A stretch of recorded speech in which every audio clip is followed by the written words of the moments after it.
온 나라가 거대한 장례식장이었고 온 국민이 슬퍼했습니다. 고 노무현 전 대통령 영전 앞에서 500만 국민이 고개를 숙였습니다. 도저히 믿기 어려웠던 전직 대통령의 자살, 곧바로 이어진 거국적 추모 열기. 사람들은 왜 그렇게 봉하마을로 덕수궁으로 몰려들었는지 지난 50회간의 순간순간을 돌아봤습니다. 면목이 없습니다. 실망시켜드려서 죄송합니다. 사랑과 죽음이 자유를 만나 온당 바람 속으로 묻어 대통령님, 지켜드리지 못해서 죄송합니다. 속으로 노래도 없이 꽃잎처럼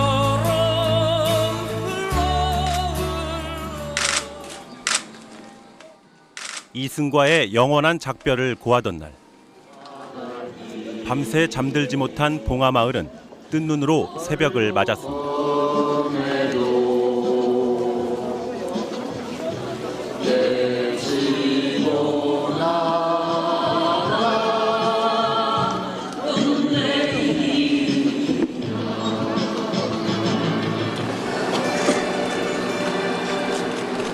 대형 태극기에 휘감긴 노무현 전 대통령의 관이 운구되자 군악대의 구슬픈 조악이 발인제의 시작을 알립니다.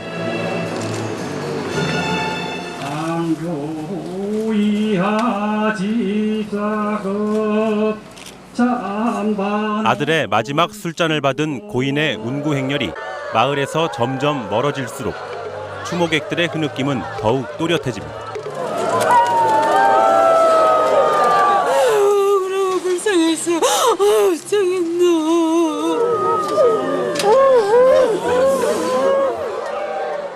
한 달 전 무거운 마음으로 버스에 올랐던 노 전 대통령의 천리길. 이제는 싸늘한 주검으로 그 길을 다시 가야 하는 기막힌 운명이 모두의 가슴에 무겁게 내려앉습니다.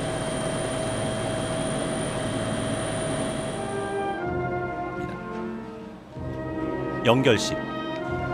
한명숙 공동장의위원장이 힘겹게 조사를 읽어내립니다. 얼마나 힘이 드셨으면 자전거 뒤에 태우고 봉하의 논두렁을 달리셨던 그 어여쁜 손녀들을 두고 홀로 떠나셨습니까?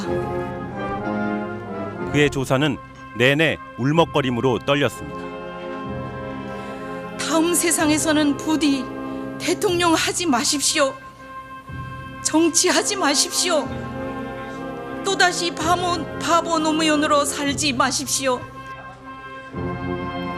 고인의 넋을 위로하는 종교의식에 이어 참석자들이 영전에 꽃을 바칩니다. 침통한 표정의 김영삼 전 대통령은 말없이 작별 인사를 건넸고 김대중 전 대통령은 유족의 손을 붙잡고 끝내 오열했습니다. 이명박 대통령의 헌화 때는 잠시 소동이 일기도 했습니다.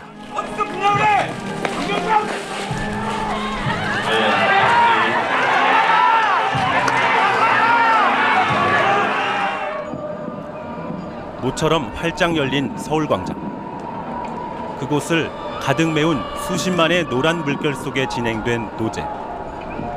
집 가까운 곳에 아주 작은 비석 하나만 남겨라 라고 하셨는데 오늘 우리 가슴 속에 영원토록 잊혀지지 않을 큰 비석 하나 잊지 않고 세우겠습니다.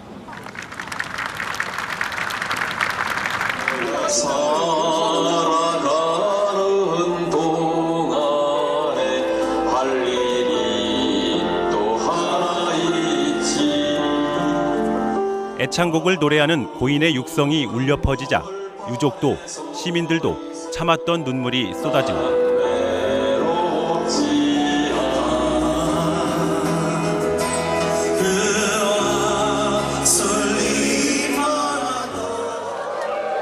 운구차에 손이라도 대보려는 안타까운 몸짓에 운구 행렬은 발걸음을 떼기가 힘이 듭니다.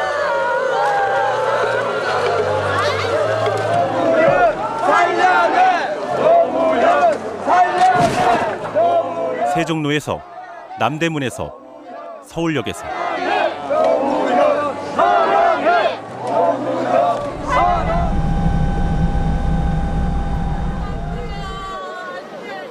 노 전 대통령을 차마 못 보내겠다는 통곡을 뒤로한 채 운구 행렬은 예정 시각을 3시간 이상 넘겨 화장장에 도착했습니다.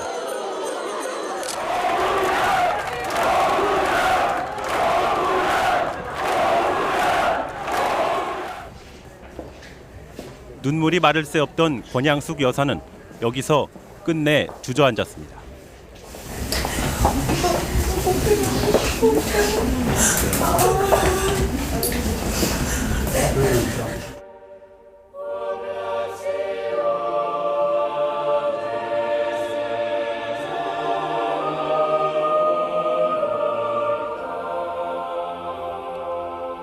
섭씨 1000도에 가까운 불꽃보다 더 뜨거웠을지도 모를 노 전 대통령의 63년 삶은 불과 100분 만에 한 줌의 재로 남았습니다.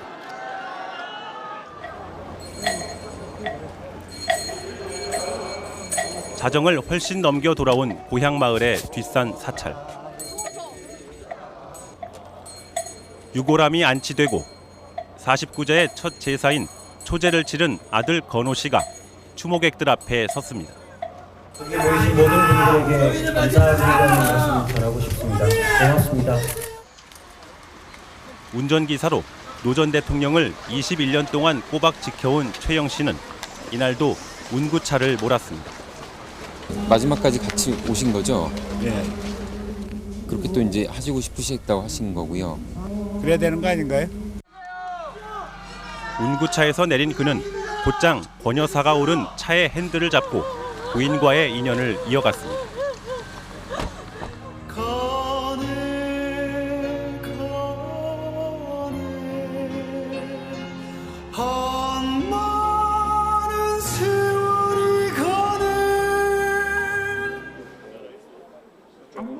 지난주 토요일 아침 봄나들이를 준비하던 시민들에게 믿기 힘든 충격적인 소식이 전해졌습니다.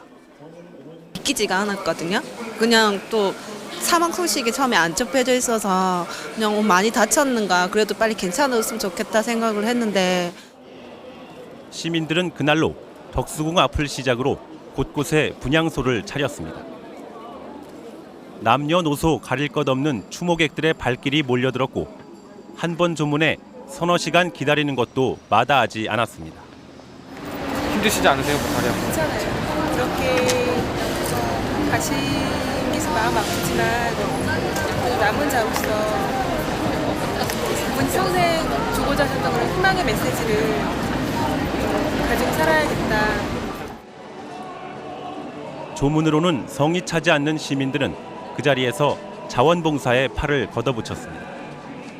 저희도 이제 장사해서 먹고 사는 사람인데 일주일 동안 그냥 장사 집어치우고 이렇게 봉사하려고 나왔습니다. 서울광장을 에워싼 경찰버스는 덕수궁 분향소 주변도 둘러쌌습니다. 주상용 서울경찰청장은 버스가 분향소 주변을 둘러싸니 아늑하다는 반응도 있다고 말하기도 했습니다. 그죠, 아늑하다느니 이런 말도 안 되는 소리를 하면서 뭐 겉으로는 추도한다, 애도의 마음을 표하는 일, 정말 이건 입 발린 소리라는 생각밖에 안 들었거든요. 하지만 시민들은 낮엔 국화를, 밤엔 촛불을 들고 끊임없이 조문을 이어갔습니다. 전국 어느 곳이든 분향소 주변은 노 전 대통령의 상징인 노란색 리본이 나부꼈고 추모의 메시지가 담긴 글들로 뒤덮였습니다. 노 전 대통령의 고향 봉하마을에는 100만 인파가 찾아왔습니다. 난데없이 쏟아진 장대비도 30도를 넘나드는 뙤약볕도 애도의 물결을 막지는 못했습니다. 살아계실 때 정말 와보고 싶었는데요. 아빠랑 시간 내서 한번 와보고 싶었는데 너무 늦은 것 같아서 죄송스럽고.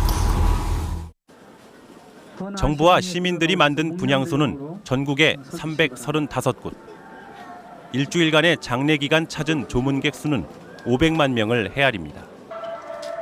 건국 이래 최대의 추모 인파가 몰린 겁니다.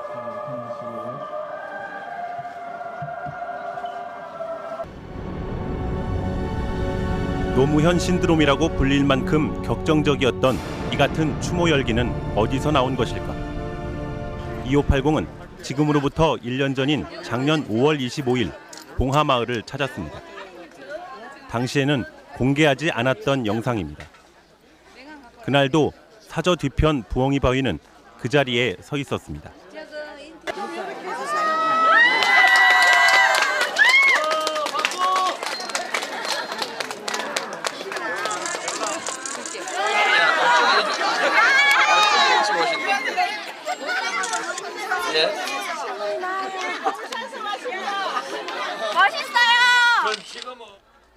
당시는 퇴임 후 석 달째였던 노 전 대통령이 평범한 시민으로 돌아가 가장 행복했던 시절이었습니다. 노 전 대통령은 손님 맞이 재미에 푹 빠진 표정이었습니다. 가까운 데 있는 손님들부터 자세히 봐야죠, 그죠? 왜냐하면 가까운 데 계신 분들이 일찍 오신 분들이죠.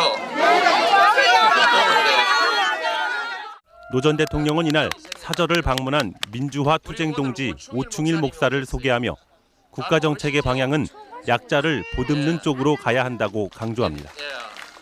우리가 10명이 한 숟가락씩 들어서 한 사람 굶는 사람 한 사람을 구제할 거냐?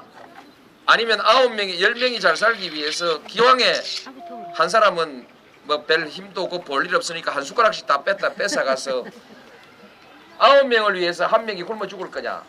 어느 쪽이 맞습니까? 당시 방문객 가운데 누군가 대통령에게 소주를 사고 싶다고 말했습니다.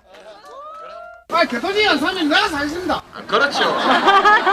지금 문제는 우리 둘 사이에서 뭐 누가 돈이 있고 없는 게 문제가 아니고 두 가지의 장애가 있거든요. 첫째, 도대체 내가 이게 하루에 오늘도 한 10,000명 오실 건데 10,000명 넘게 오실 건데 10,000명을 상대로 소주를 먹어야 되니까 요게 이제 되냐 하는 게 문제고, 하나는 좋다 먹자 하는데 소주빵이 있어야 먹을 거 아닙니까? 그래서 소주빵을 봉화에 한 게 낼랍니다. 내는데 부자를 할 사람이 가만 생각해 보면 노무현한테 손님이 오면 얼마나 오겠노? 누구보다 파란만장한 정치 역정을 거친 끝에 대통령까지 올랐다 은퇴한 정치 10단의 겸연적인 소회도 슬쩍 내비칩니다. 사실은 제가 여러분도 오실 줄 알았으면 마당을 동그랗게 만들고 주변에 잎이 많은, 그죠? 그늘이 두터운 나무를 심고, 여러분은 그늘에 앉아 있고 저는 이제 떼약볕에 서서 정치인이 표 따는 방법이 자기 몸을 괴롭히는 방법이 제일 좋습니다. 여러분은 그늘에 있는데 나는 떼약볕에 서가지고 땀을 뻘뻘 흘리면서 얘기하면 감동 먹거든요. 그래서 저도 다음에 선거만 있으면 그래 하겠는데 선거도 없는데 제가 아무튼 AS 아닙니까, 그죠? AS 하면서 뭐 그 새까맣게 타가면서 그럴 거 뭐 있냐. 오늘 제가 오늘 인사 행사는 이것처럼 장례 기간 동안 만난 시민들에게 노 전 대통령을 떠올릴 때 가장 생각나는 게 뭐냐고 물으면 답은 대개 한 가지로 모입니다. 노 대통령 뭐가 그렇게 좋으셨어요? 좋아 보이셨어요? 다들 좋아하시는 이유가 그 소박한 모습 아닐까요? 너무 서민적인 그런 대통령으로 그렇게 기억에 남았죠. 굉장히 소탈하게 서민하고 그렇게 교감을 소통을 하고 싶어 했던 분으로 알고 있어요. 근데 정치인 노무현으로서의 호불호를 판단하기에 앞서 인간 노무현에 끌렸다는 얘기입니다. 봉화에서 그가 국민들에게 남긴 숱한 영상들은 한때 우리에게도 행복한 퇴임 대통령을 가질 수 있다는 뿌듯함을 심어줬습니다. 퇴임 후에 봉하마을 가서 서민들이랑 정말 말 그대로 서민으로 돌아가셔서 대한민국 한 명의 국민으로 지내시는 걸 보면 참 그 모습만 보고 있어도 가슴이 따뜻해지고, 노무현 대통령님같이 아이들 챙기시는 거 슈퍼에서 아이가 아이스크림 먹으니까 그 손실이 올까봐 수시로 뭘 싸주시더라고요. 저희 친정아버님도 그러시거든요. 할아버지 따라오너라. 할아버지 따라오너라. 이번 국민장 기간 장의위원회가 새로 공개한 수십 장의 사진 속에서도 인간 노무현은 생생히 숨쉬고 있었습니다. 피곤에 지쳐 소파에 드러누운 대통령, 아이의 사탕을 빼앗아 먹는 할아버지.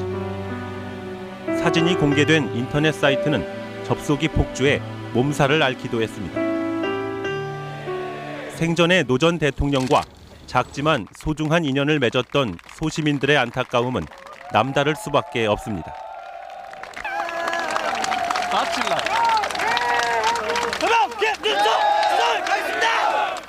지난 2004년 이라크에 주둔 중인 자이툰 부대를 전격 방문한 노 전 대통령은 한 병사의 기습 포옹을 흔쾌히 받아줬습니다. 당시 화제의 주인공인 김준석 씨. 그는 현재 휴대전화 판매점의 점원으로 일하고 있습니다. 대통령님이라고 제가 불렀어요. 이렇게 크게 소리쳤죠. 그러니까 소리치면서 앞으로 나가는데 경호원들이 막았는데 대통령님이 그거 딱 뒤 돌아보시면서 딱 손짓으로 이렇게 딱 풀으라고 딱 하더라고요. 그러니까 경호원들이 딱. 장례 기간 여러 번 노 전 대통령의 분향소를 찾았다는 김 씨는 다시 만나지 못한 것이 못내 아쉽다고 말합니다. 퇴임하시고 나서 제가 봉하마을 가고 싶었는데 일을 하느라 못 갔거든요. 봉하마을 갔으면은 그때 저 김준석이었습니다. 대통령님 껴안은. 그랬으면은 진짜 막 환하게 웃으시면서 반겨주실 거라고 생각을 했는데 제가 너무 늦었던 것 같아요. 우리 대통령님은 어렸을 때 무슨 꿈이었는지 되게 궁금해요. 여러분들 배우 박혜미 씨는 2년 전 이맘때 청와대에서 노 전 대통령 부부가 지켜보는 가운데 어린이날 기념 공연을 진행했습니다. 행사 말미 참석자가 모두 나와 노래를 합창할 때 박 씨는 노 전 대통령의 어깨에 가볍게 손을 올렸다가 일부 언론으로부터 무례했다는 비판을 받기도 했습니다. 쑥스러워하시면서 이건 내가 어떻게 하면 되나. 절대 말씀은 안 하시지만 우리 리허설도 안 했잖아. 어떻게 하면 되지? 라는 눈빛을 저한테 보여주셨기 때문에 제가 자연스럽게 이제 어깨에 손이 닿으면서 이렇게 하시면 됩니다. 라고 했던 걸로 저는 기억을 해요. 여러 정치인 관련 행사에 참석해봤다는 박 씨는 그날만은 청와대라는 권위의 상징적인 공간에서도 아무런 부담을 느끼지 못했다고 합니다. 그분은 대통령이라는 입장을 완전히 벗어버리고 아이들 눈높이에서 바라봐 주셨기 때문에 철저하게 저는 대통령이라는 생각보다는 그냥 같이 함께 아이들과 어울릴 수 있는 어른이시다라는 생각으로 같이 그 시간을 함께 했던 기억이 납니다. 저들의 푸르름 솔잎풀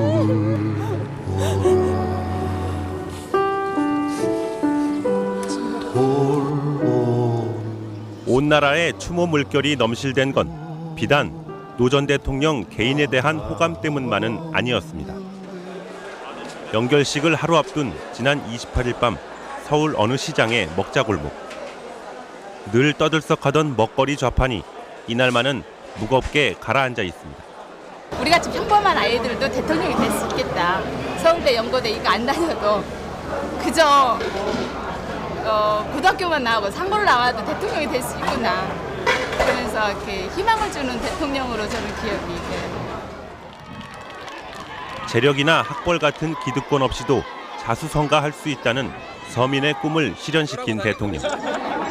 그래서 그 비극적인 결말이 더욱 안타깝다는 시민도 있습니다. 그분이 진짜 뭐 인류대학 나와서 인류법대를 해가지고 나왔다면 그렇게까지는 안 됐을 거라고요. 소신이 있으면 그걸 뒤에서 적극적으로 밀어줬을 거라고요. 근데 그게 아니니까.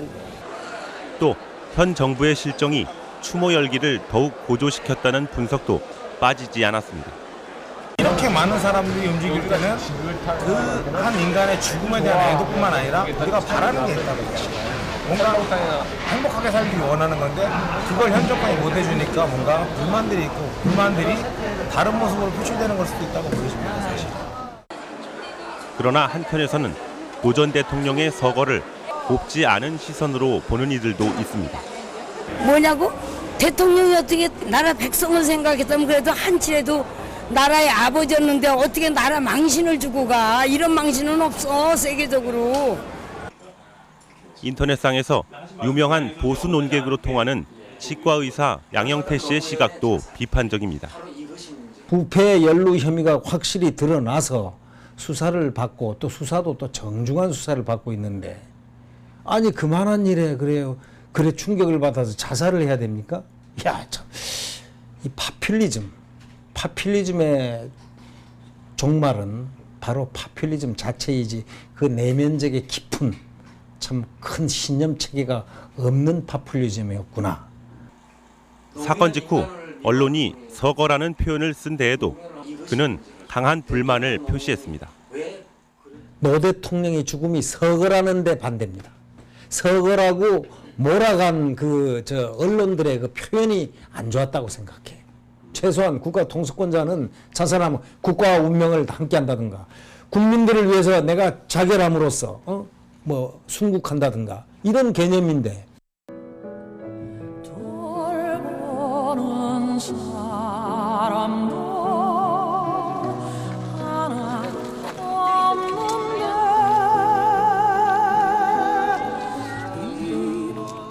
공식적인 국민장이 끝난 이튿날 봉화마을은 아직 슬픔이 채 가시지 않은 모습이었습니다. 미처 고인과 작별하지 못한 추모객들의 발길도 계속 이어졌습니다.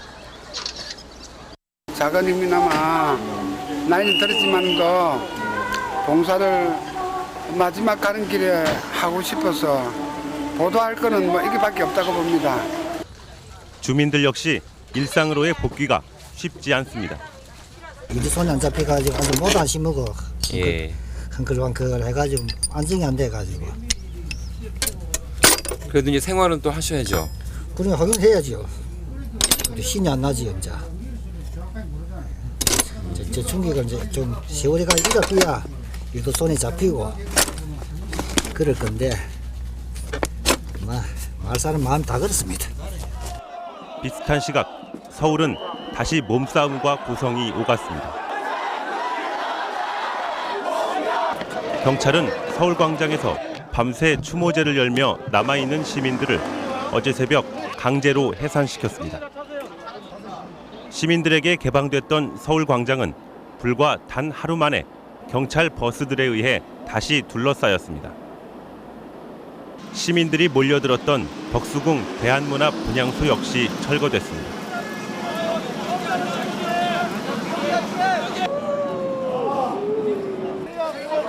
이 과정에서 노 전 대통령의 영정은 길바닥에 떨어졌습니다.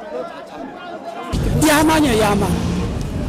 우리 조선 사람들은 상예를 채우고서도 소대상이라고 해서 소상 대상 때까지 계속 존경을 받아요.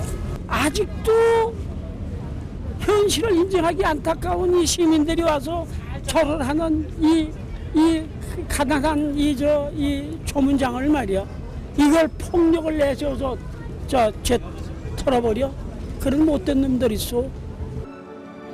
노 전 대통령은 원망하지 말라는 글로 자신의 죽음이 또 다른 갈등을 불러오는 것을 원치 않는다는 뜻을 내비쳤습니다. 고인의 죽음을 진정한 화합으로 승화시키기 위해서는 서로 원망하는 마음이 들지 않게끔 상대편의 존재를 인정하고 특히 힘 있는 자가 먼저 손을 내미는 자세가 필요하다는 지적입니다.